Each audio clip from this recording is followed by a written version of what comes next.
சூரிய புயல்னு ஏதோ ஒண்ணு வந்துரும், அப்புறம் பூமியே இருட்டாயிரும் அந்த மாதிரிலாம் சொல்றாங்களே. மக்களை ஒரு கியூரியாசிட்டியை தூண்டி பயமுறுத்துறோம். 2012 மாயன் கேலண்டர் முடிஞ்சு போச்சு, எல்லாரும் சாவ போறீங்க அப்படின்னு சொன்னாங்க. 2012 ஒரு மாயன் கேலண்டர் முடிஞ்சு ஒன்றும் ஆகலை, எதுவும் ஆகலை. நம்ம சென்னையை மட்டும் ஒரு கண்டென்ட்டா செலெக்ஷன் பண்ணி சென்னை மக்களை நீங்க முழுக போறீங்க, சென்னை மட்டுமே நீங்க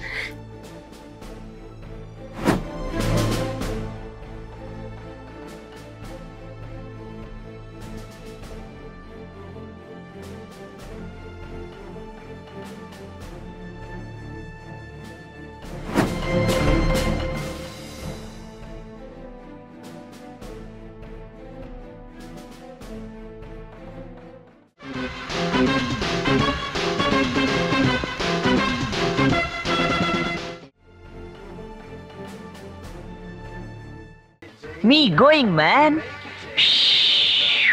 Aeroplane. Australia.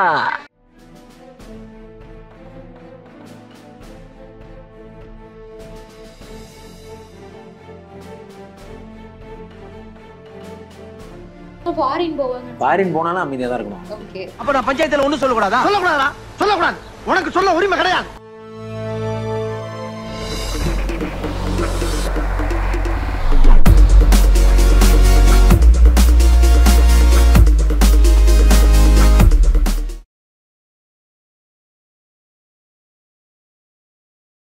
Welcome back to Social Talkies. இன்னைக்கு நம்ம கூட ஆஸ்ட்ராலஜர் ராம்ஜி சார் இருக்காங்க. ஸோ வணக்கம் சார். வணக்கம். வணக்கம் சார். இப்போ இந்த வருஷம் முடிய போகுது, இன்னும் கரெக்டா ஒரு மாசம் தான் இருக்கு. இந்த ஒரு மாசத்துல என்னெல்லாம் சேஞ்சஸ் நடக்கும்? ஒன்றும் நடக்காது. ஆஸ் யூஷுவல் இந்த புயல் வந்தது. இந்த புயல்னால் மக்கள் தாக்கப்படுகிறாருங்க. நிறைய மழை பெய்யுது. இது எதிர்பார்த்த ஒன்று தான். மற்றபடி ஒன்றும் பெரிய விஷயங்கள் கிடையாது. டிசம்பர்னாலே மழை தானே. ஆமாம். இந்த இன்டென்ஸ் அப்படிங்கிற ஒரு விஷயத்துலமா ஒரு விஷயம் புரிஞ்சுக்கணும். இந்த இயற்கை விஷயங்களை நம்ம கணிக்கிறதுல இருக்க ப்ராப்ளம் என்ன அப்படின்னு நான் சொல்லிடுறேன். இந்த வருடம் பிறந்தப்போ எல்லாரும் என்ன சொன்னாங்க?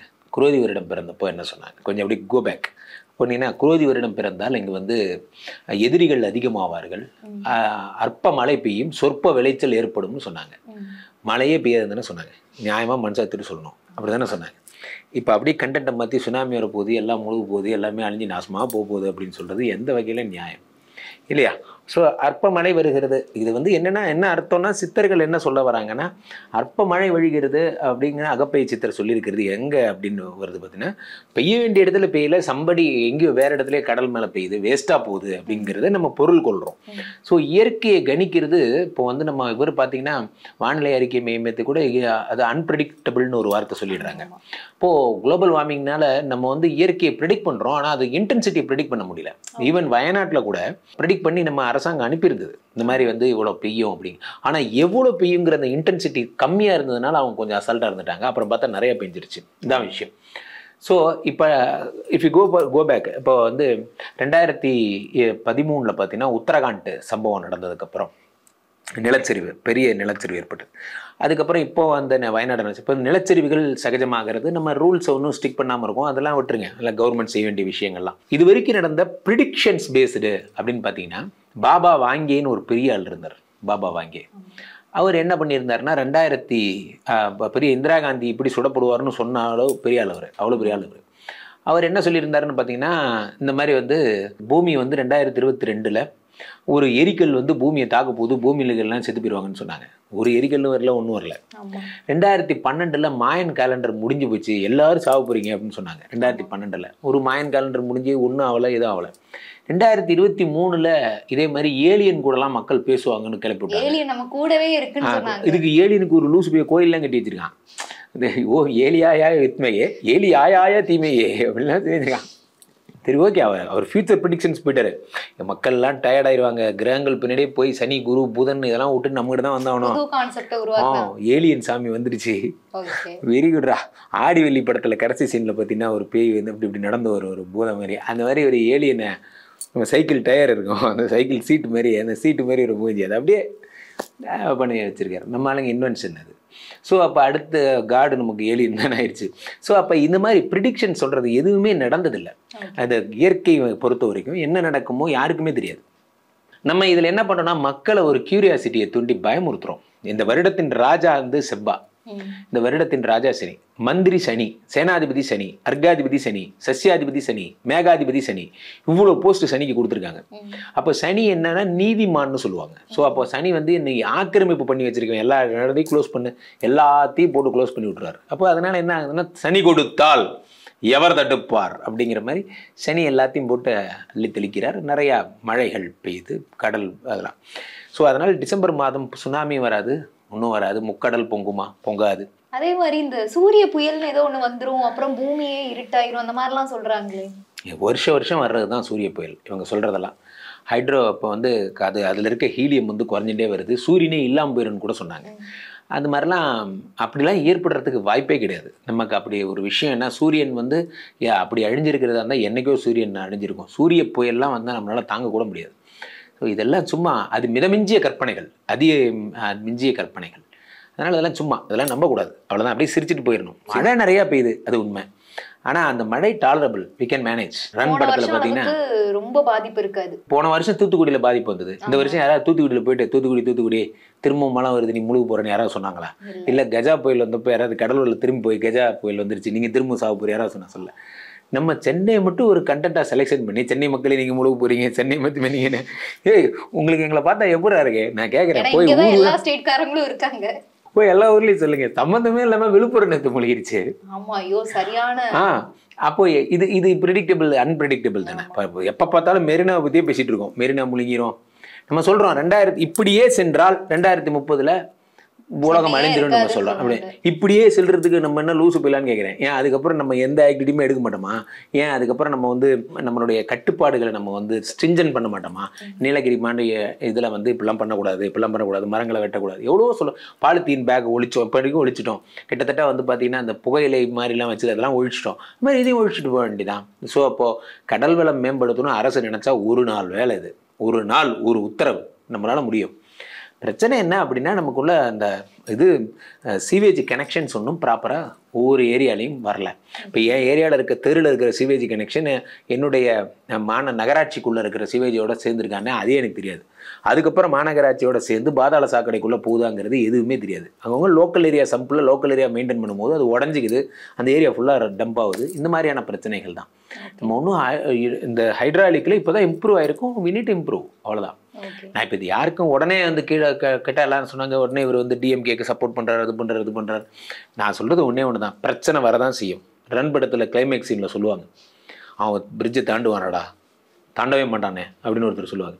இன்னொருத்தர் சொல்லுவார், அவன் வருவானே, நம்ம அவனை திருப்பி அனுப்புவோம், போயிடுவான். அப்படிங்கிற மாதிரி தான் மழை வரும், நம்ம அதை ஃபேஸ் பண்ணுவோம், அது போயிடும், அவ்வளோதான். இது டிசம்பரில் நடக்கக்கூடிய விஷயம் தானே. டிசம்பரில் மழை வரலைன்னா தான் நீங்கள் பயப்படணும். Correct sir. இப்போ பொதுவாகவே ஒவ்வொரு நியூ இயர் வரும்போதும் எல்லா மக்களும் என்ன ஆசைப்படுறாங்க, ஓகே இந்த வருஷத்துல இருந்தால் தான் நான் இதை பண்ணணும் அதை பண்ணணும்னு சொல்லிட்டு நிறைய ரெசல்யூஷன்லாம் வைக்கிறாங்க. ஆனால் ஒரு சில பேர் அந்த 10ல் 5ஆவது செஞ்சுருவாங்க, ஒரு சிலரால் எதுவுமே பண்ண முடியாது. ஏன் இப்படி இருக்கு? இந்த பாட்டு ஞாபகம் இருக்கு இல்லையா? சரக்குக்கு தானோ டென்ஷனுக்கு நோ இன்னையோட குடினோ. எனக்கு தெரிஞ்சு ரொம்ப நாளாக அந்த பாட்டு ஓடிட்டு இருக்கு. நான் இந்த வருஷத்துலேருந்து நான் குடிக்க மாட்டேன், இந்த வருஷத்தோட இன்னையோட லாஸ்ட் மச்சான். இன்னைக்கோட 31ஆம் தேதி நைட்டு எல்லாரும் அடுத்த நாள் காலையில் எந்திரிக்கும் போது பார்த்தீங்கன்னா பாதி பேர் அப்படியே ஹாப்பி நியூ இயர் இன்னும் தெரியலையா அவனுக்கு அப்படிங்கிற மாதிரி தான். இது நம்ம ரெசல்யூஷன் எடுக்கிற வரைக்கும் டைரி எழுதுகிற பழக்கம் மாதிரி தான். எனக்கு தெரிஞ்சு நிறைய ஃப்ரெண்ட்ஸ் டைரி வாங்குவாங்க. எதுக்கிட்ட அதை வாங்குறேன் அப்படின்னா, என் மனதில் இருக்கிறதெல்லாம் அதில் எழுத போகிறேன். ஆமாம், அதில் பார்த்தீங்கன்னா இவரோட லவ்வர் பேர், இவருக்கு ஒரு சைடில் ஒன்று அப்படி விட்டு ஓடும், அதெல்லாம் எழுத மாட்டார். ஏன் அப்படி எழுத மாட்டேன்னா, அதெல்லாம் எழுத முடியல, அப்புறம் எது உனக்கு டைரி? ஆனால் சும்மா காட்டி ஒரு டைரி வாங்கி எழுது. இன்று நான் காலையிலே சதீஷை சந்தித்தேன், நாங்கள் இருவரும் ரொம்ப முக்கியம். இவர் கர்ம வீரர் காமராஜர், இவருடைய சுயசரிதை எழுதி வைக்கிறாரு. அந்த மாதிரி இதெல்லாம் ஒரு சும்மா நம்ம பண்ணுறது. உண்மையிலே ரெசல்யூஷன் அப்படிங்கிறது எழுதப்படுவதில்லை, மனதில் எழுதப்படுவது. ரெசல்யூஷன் அப்படிங்கிறத நம்ம ஏன் ஃபாலோ பண்ணோம்? ஒரு ட்ரைனிங் கிளாஸ் எடுக்கிறோன்னு வச்சுக்கோங்க. இன்று நீங்கள் எங்கே இருக்கிறீர்கள் என்பது முக்கியம் அல்ல, எதை நோக்கி செல்லுகிறீர்கள் என்பது முக்கியம். அப்படி கேட்கும்போது ஆமாம் கமான் இந்தியா அப்படின்னு இருக்கும். ஒரு அரை மணி நேரம் கழிச்சு தண்ணி குடிச்சு டெய்லாம் முடிஞ்சதுக்கப்புறம், மேடம் எப்போ மேடம் லஞ்சு, அவ்வளோ முடிஞ்சு போச்சு, அவ்வளோதான். ஏன்னா இவ்வளோ நேரம் பொங்குன சொல்கிறப்போ ஒரு மாதிரி இருந்துச்சுங்க, அந்த நேரத்தில் ஒரு மோட்டிவேஷன், அவ்வளோதான். நியூ இயர்னு இல்லை, தனியாக நான் ஒரு வார்த்தை சொல்கிறேன். நீர் இருக்கிறத, அந்த நீர் தரையில் இருக்கும் வரை வந்து சகடிகளில் கலந்து ஓடும், சாக்கடையில் கலந்து சேராகும். ஆனால் அதற்குள் சூரிய வெளிச்சம் எனும் வெப்பம் வந்தபோது அது ஆவியாகி உயர உயர சென்று தொட முடியாத இடத்திற்கு சென்றுவிடும். அந்த வெப்பம் யார் கொடுக்கறதுன்னு நீங்கள் நினைக்கிறீங்க? நாம் படும் அவமானங்கள் கொடுக்கும். உங்களுக்கு பெஸ்ட் மோட்டிவேஷன் என்ன அப்படின்னா, நீங்கள் பட்ட அவமானத்தை ஒரு செகண்ட் நினைங்க, அடுத்த செகண்ட் நெக்ஸ்ட் செகண்ட் நீங்கள் மோட்டிவேட் ஆயிடுவீங்க. அவ்வளோதான். நீங்கள் அது நம்ம உங்கள் பாஷையில் சொல்கிறதா இருந்தால், யார்ட்டையா செருப்படி வாங்குற வரைக்கும் நமக்கு அது தோணாது. என்ன உங்கள் வீட்டுக்காரர் ஒன்றும் சேர்த்து ஒன்றுமே பண்ணல போல இருக்கே அப்படிங்கிற மாதிரி ஏதாவது சுருக்குன்னு பேசும்போது தான் அன்னைக்கு தான் நம்ம வெற்றி கொடி கட்டு அந்த மாதிரிலாம் வருவோம். அவ்வளோதான், திடீர்னு வாழ்க்கை ஒரு நிமிஷம் முன்னேறும். ஆனால் அது ஒரு நேரம், அந்த நேரம் அந்த ஃபயர் வரும். அது வர்ற வரைக்கும் நம்ம ஜாலிமேன் தான். அது வரைக்கும் நம்ம இன்ஸ்டாவில் ரீல் பார்த்துட்டு அப்படியே சுற்றிட்டு இருக்கணும். அது என்னைக்கு நடக்குதோ அன்னைக்கு நாள்லேருந்து நம்ம வேலை செய்ய ஆரம்பிச்சிருவோம். ஓகே சார், இப்போ நெக்ஸ்ட் இயர் என்ன மாதிரியான சேஞ்சஸ்லாம் இருக்கும்? அரசியல் எப்படிப்பட்ட ஒரு அரசியல் பார்த்தீங்கன்னா, ஒரு புரட்சிகரமான அரசியலை முன்னெடுக்கக்கூடிய ஒரு விஷயங்கள்லாம் ஏற்படும். நடிகர் விஜய் பிரதானமாக பேசப்படுவார் அடுத்த வருடத்தில். விஜய், சீமான் போன்றவர்கள் பெரிய பிரதான கட்சிகளாக பேசப்படுவார்கள். அதே மாதிரி அடுத்த வருடம் பார்த்தீங்கன்னா, பெண்ணுரிமை, சாதிக்கு எதிரான விஷயங்கள் போன்றவை வெகு தீவிரமாக பேசப்படும். ஏன்னா சனி பகவான் குருவோட வீட்டில் இருக்கார். இப்போ குரு எப்படி அந்த பணியை செய்வாரோ அந்த மாதிரி சனி அந்த பணியை செய்வார்.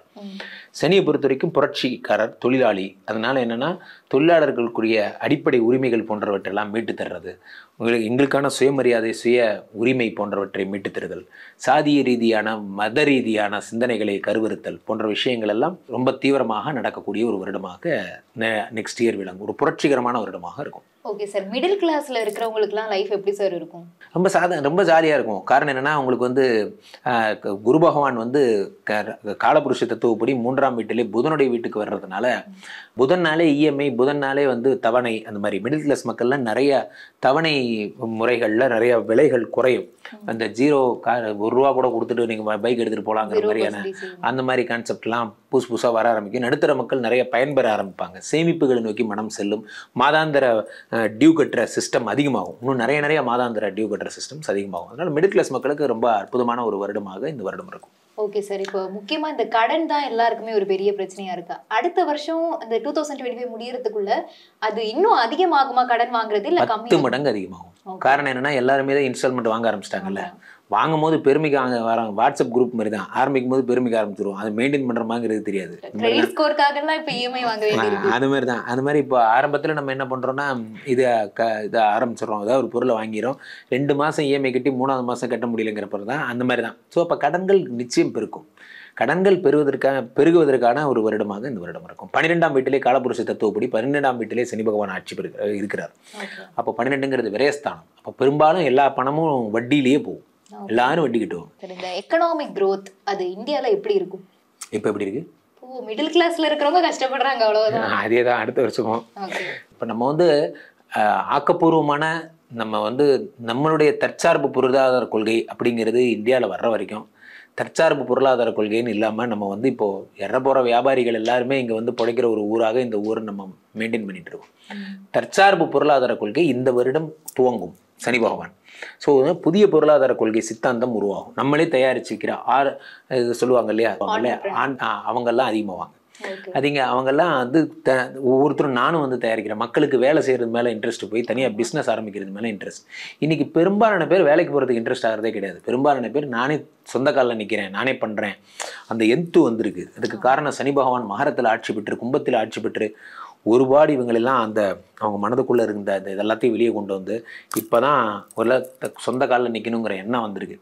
அது இன்னும் அதிகமாகும். இந்த குரு பகவானுடைய வீட்டுக்கு வரும்போது இன்னும் முதலாளிகள் அதிகமாவார்கள். தற்சார்பு கொள்கை அதிகமாகும். ஆனால் இப்போ தான் முளைச்சிருக்கு. அப்படிங்கிறதுனால இந்த வருடம் பொருளாதாரத்தில் பெரிய மாற்றத்தை எதிர்பார்க்க முடியாது. இந்த பிசினஸ் ஆண்டர்பிரினர்ஷிப்லாம் அதிகமாகும்னு சொன்னீங்க. தொழில் ரீதியா யாருக்கெல்லாம் முன்னேற்றத்தை கொடுக்கும்? ஏன்னா எல்லாரும் பிசினஸ் ஆரம்பிச்சாலும் எல்லாருமே சக்சஸ் ஆகிடுவாங்கன்னு கிடையாது. யாரெல்லாம் பிசினஸ்ல சக்சஸ் ஆவாங்க? ராசி ரீதியாக தான் சொல்ல முடியும். யாரெல்லாம் பிசினஸ்ல சக்சஸ் ஆவாங்கன்னா, மிதுன ராசிக்காரர்கள் பிசினஸ் ரீதியாக சக்சஸ் ஆவாங்க. மீனராசிக்காரர்கள் பிசினஸ் ரீதியாக சக்சஸ் ஆவாங்க. கன்னிராசிக்காரர்கள் பிசினஸ் ரீதியாக சக்சஸ் ஆவாங்க. அதெல்லாம் மிதுனம் துலாம் அடிச்சுக்க முடியாது, சூப்பராக சக்சஸ் ஆவாங்க. அவர்களுக்கு தான் இந்த வருடம் 2 பேருக்கு தான், மிதுனம் துலாம் கும்பம் வேணா சொல்லிக்கலாம். 3 பேருக்கு தான் இந்த வருடமே. சரி, இப்போ இந்த 2024 பார்த்தோம்னா டிவோர்ஸ் ரொம்ப அதிகமா இருந்துச்சு. 2025ல இந்த டிவோர்ஸ் ரேட் இன்னும் அதிகமாகுமா இல்ல அது கொஞ்சம் கம்மியாகுமா? கண்டிப்பாக கம்மியாகும். காரணம் என்னன்னா, கேந்திர பலம் பெற்ற 2 உபயராசிகள்னா மீனராசியில சனியும், இந்த பக்கம் இருக்கிற உபயராசி மிதுனத்துல குருவும் இருந்து ஆட்சி நடத்துகிறார். இந்த பக்கம் இந்த லெஃப்ட்டுக்கு குதிரை இவர், ரைட்டு குதிரை இவர் அப்படிங்கிறதுனால 2 பேருக்குமே டைவர்ஸ் பிடிக்காது. சனிக்கு ஏன் டைவர்ஸ் பிடிக்காதுன்னா, அவருக்கு இந்த மாதிரியான ஒரு குடும்பம் ஒருத்தருக்கு ஒருத்தர் அப்படிங்கிறதுல ரொம்ப ஸ்ட்ரிக்டா இருப்பார். குரு பகவானுக்கு லவ்வே பிடிக்காது. ஸோ அதனால அவர் அரேஞ்ச் மேரேஜ் சாஸ்திர சம்பிரதாயத்தை விட்டு விலகி போனால் அவருக்கு பிடிக்காது. ஸோ இவங்க 2 பேரும் மேனேஜ் பண்ணுறதுனால டைவர்ஸ் எல்லாம் ரொம்ப கம்மியாகும். மாறாக மக்கள் அது டைவர்ஸ் கம்மிக்கு பதிலாக இவங்க புதுசாக ஏதாவது வேற ஏதாவது யோசிப்பாங்க, லிவிங் டுகெதர் அந்த மாதிரிலாம் ஏதாவது வித்தியாசமாக யோசிக்க ஆரம்பிப்பாங்க. ஆமாம், சனினால் வரக்கூடிய பாதிப்புகள் எல்லாத்துலேயும் ஒரு புதுமை சிந்தனை அப்படிங்கிற மாதிரி. எது கல்யாணம் பண்ணிக்கணும், கல்யாணம் பண்ணால் தானே டைவர்ஸு, கல்யாணமே பண்ணிக்க வேணாம், சும்மா அப்படி ஓட்டலாம் அப்படிங்கிற மாதிரி மக்கள் அந்த நிலைமைக்கு கிட்டத்தட்ட போயிட்டாங்க. அதனால் திருமண உறவை பற்றிலாம் இனிமேல் நீங்கள் கவலைப்பட வேணாம். இனிமேல் திருமணம் பண்ணிப்பாங்களான்னு பற்றி நீங்கள் கவலைப்படணும். எங்கள் ஊர் அமெரிக்காலாம் பார்த்தீங்கன்னா, நம்ம ஊரில் தான் நம்ம இப்படி கவலைப்படுறோம். பெரிய பெரிய வளர்ந்த நாடுகள்லாம் என் பையனை தான் கல்யாணம் பண்ணிக்கிட்டான், அப்போ என் பையன் பொண்ணு தான் கல்யாணம் பண்ணிக்கிச்சு அப்படின்னு வருத்தப்படுறாங்க. அவங்களுக்கு நல்ல வேறப்பா, என் பையன் பொண்ணு தான் கல்யாணம் பண்ணிக்கிட்டான் அப்படின்னு கொஞ்ச நாள்ல இந்தியாவும் அப்படி ஆகிரும். அப்படி ஆகிட்டு வருது. எல்லாருமே பார்த்தீங்கன்னா அந்த மாதிரி நிலைமைக்கு போயிட்டு இருக்காங்க. அதனால மேரேஜ் இந்த டிவோர்ஸ்லாம் ஒரு பிரச்சனையே கிடையாது. இதுல இருந்து அடுத்த லெவல் போயிட்டோம். இப்போ நம்ம ஒரு காலத்துல டைவர்ஸ் இருந்தது, அது செப்பரேஷன் மாறிச்சு. அப்புறமா என்ன ஆச்சு, அப்படி சைட்ல விட்டு ஓட்டுறதுன்னு ஓடிச்சு. அதுக்கப்புறம் இப்போ என்னன்னா வித்தியாசமா மக்கள் திங்கிங், எதுக்கு நான் கல்யாணம் கமிட் ஆகணும், கமிட்டடே இல்லாத ஒரு லைஃப் அப்படிங்கிற மாதிரி போயிட்டு இருக்கு. ஒரு மனுஷனுக்கு முக்கியமான பிரச்சனையே ஒன்று ரிலேஷன்ஷிப் பிரச்சனை, அப்புறம் பண பிரச்சனை.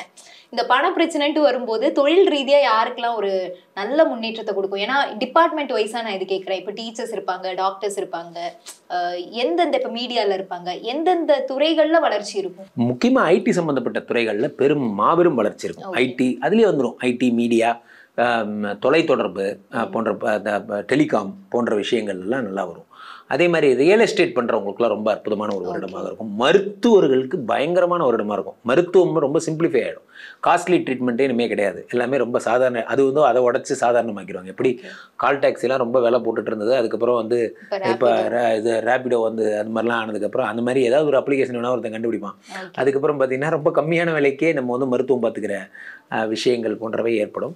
அதே மாதிரி தங்கம் சம்பந்தப்பட்ட விஷயங்கள் ரொம்ப அதிகமாகும். கோல்டு இன்வெஸ்ட்மெண்ட் ஷேரில் இன்வெஸ்ட் பண்ணுறது, கோல்டில் இன்வெஸ்ட் பண்ணுறது, ஸ்டோன்ஸு, ஜெம்ஸு போன்றவை எல்லாம் இன்க்ரீஸ் ஆகும். இரும்பு சம்பந்தப்பட்ட விஷயங்கள், ஸ்கிராப் மேனேஜ்மெண்ட்டு, கப்பல் வழி தொடர்புகள் போன்றவையெல்லாம் ரொம்ப அதிகமாகும். லேண்டு, டெலிகம்யூனிகேஷன், மருத்துவம், இது 3 தான் டானா இருக்க போறாங்க. இப்போ மக்களோட மனநிலை எப்படி சார் இருக்கும்? ஏன்னா இப்போ எல்லாத்துக்குமே அந்த செல்ஃப் மோட்டிவேஷன்ங்கிறது ரொம்ப தேவை.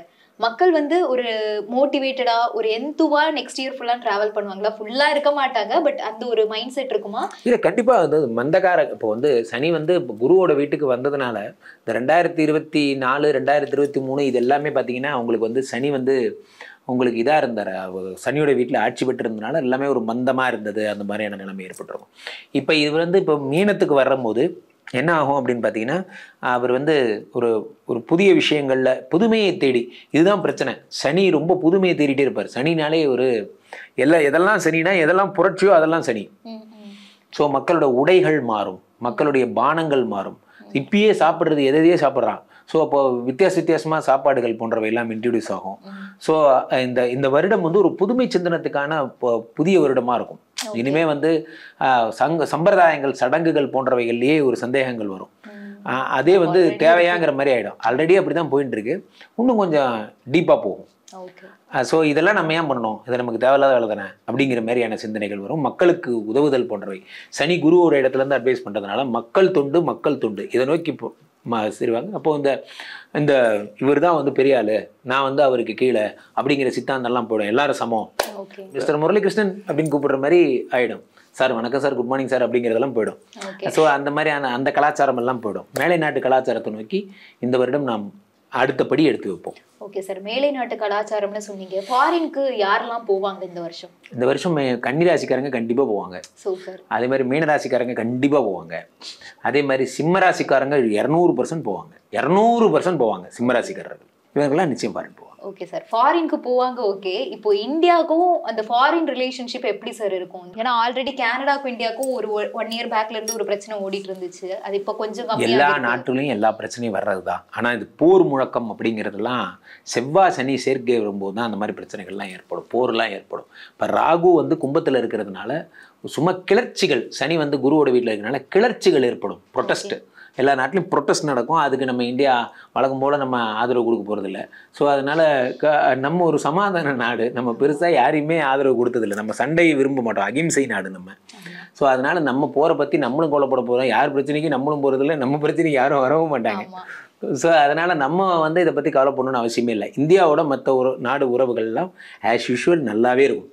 காரணம் என்னன்னா நம்ம நாட்டுடைய தன்மை எப்படி, நம்ம வி ஆர் அகிம்சாவாதிஸ்.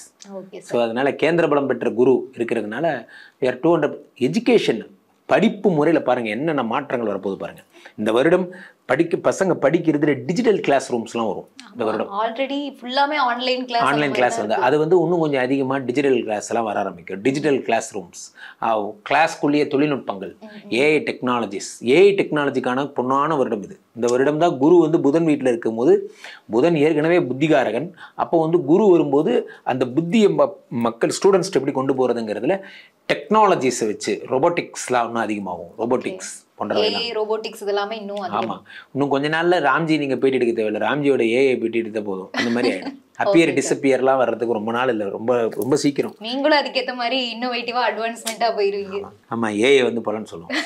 ஃபைனல் கொஸ்டின்னா, இந்த 2025ல யாருக்கெல்லாம் பயங்கரமான முன்னேற்றம் இருக்கும், யாரெல்லாம் ரொம்ப கவனமா வாயை மூடிட்டு அப்படியே அமைதியா இருக்கணும்? யாரெல்லாம் ரொம்ப கவனமா இருக்கணும்னா சிம்ம ராசிக்காரங்க ரொம்ப ஜாக்கிரதையா இருக்கணும். இப்பதான் ஃபாரின் போவாங்க, ஃபாரின் போனாலும் அமைதியா தான் இருக்கணும். நீ பஞ்சாயத்துல பேசக்கூடாதுடா, நீ பேசக்கூடாது. அந்த மாதிரி உங்களுக்கு ராசியில கேது அஷ்டம சனி ஸ்டார்ட் ஆகுது. உங்களுக்கு சிம்ம ராசிக்காரங்களுக்கு அஷ்டம சனி, அகப்பட்டவனுக்கு அஷ்டம சனின்னு பேர். தனுசு ராசிக்காரங்க சும்மா இருந்தாலே அவங்களுக்கு வந்து ஏதாவது பிரச்சனை வரும். பார்த்தீங்க, யார் கூட பேசிட்டு இருக்க, உனக்கும் கலாவுக்கும் என்ன தொடர்பு அப்படிம்பாங்க. அந்த மாதிரியான பிரச்சனைகள்லாம் வரும்.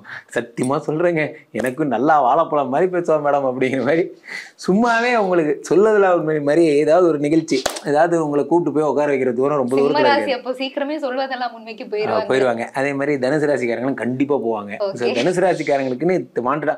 கும்பராசிக்காரங்களை கேட்கவே வேணாம், நல்லா இருந்த மனுஷன் யார் வந்து கெடுத்து விட்டானோ தெரில அப்படிங்கிற மாதிரி சும்மாவே யாருக்காவது வாட்ஸ்அப் பண்ணுறது, ஹாய் டியர் நம்ம மீட் பண்ணலாமா, ஒன்றும் பண்ண மாட்டான், சும்மா அப்படி பேசிகிட்டே இருக்கணும், அவள் தான் அவனுக்கு அதில் ஒரு சந்தோஷம். ஸோ இப்போ இந்த கும்பராசிக்காரர்கள்லாம் வந்து வென் யூ பிகம் ஃபேமஸ் ஓவரா சம்படி வில் புட் கேமரா அப்படிங்கிறத இவங்க புரிஞ்சுக்கணும். இவர்கள் எடுத்துக்காட்டாக இருக்க விரும்புவார்கள், ஆனால் யாரோ இவரை எடுத்து காட்டிவிடுவார்கள். அதான் பிரச்சனை. கும்பராசிக்காரர்கள் எவ்வளோக்கு எவ்வளோ ஜாக்கிரதையாக இருக்கணுமோ அவ்வளோ ஜாக்கிரதையாக இருக்கணும். ஏன்னா ராசியிலேயே ராகு, நீங்கள் சும்மா இருந்தாலும் உங்கள் சுழி சும்மா இருக்காது. யாருக்கெல்லாம் முன்னேற்றம் இருக்கும் சார்? பயங்கரமான முன்னேற்றம் கும்பராசிக்காரர்களுக்கு. இவங்களுக்கு இந்த பிரச்சனை இருந்தாலும் கும்பராசிக்காரங்க நல்லா இருப்பாங்க. அதே மாதிரி மீனராசிக்காரங்க சூப்பராக இருப்பாங்க, மேஷம் சூப்பராக இருப்பாங்க, மிதுனம் சூப்பராக இருப்பாங்க, கடகம் சூப்பராக இருப்பாங்க, விருச்சிகம் சூப்பராக இருப்பாங்க. இவர்கள்லாம் பிரமாதம், டாப் டக்கர்.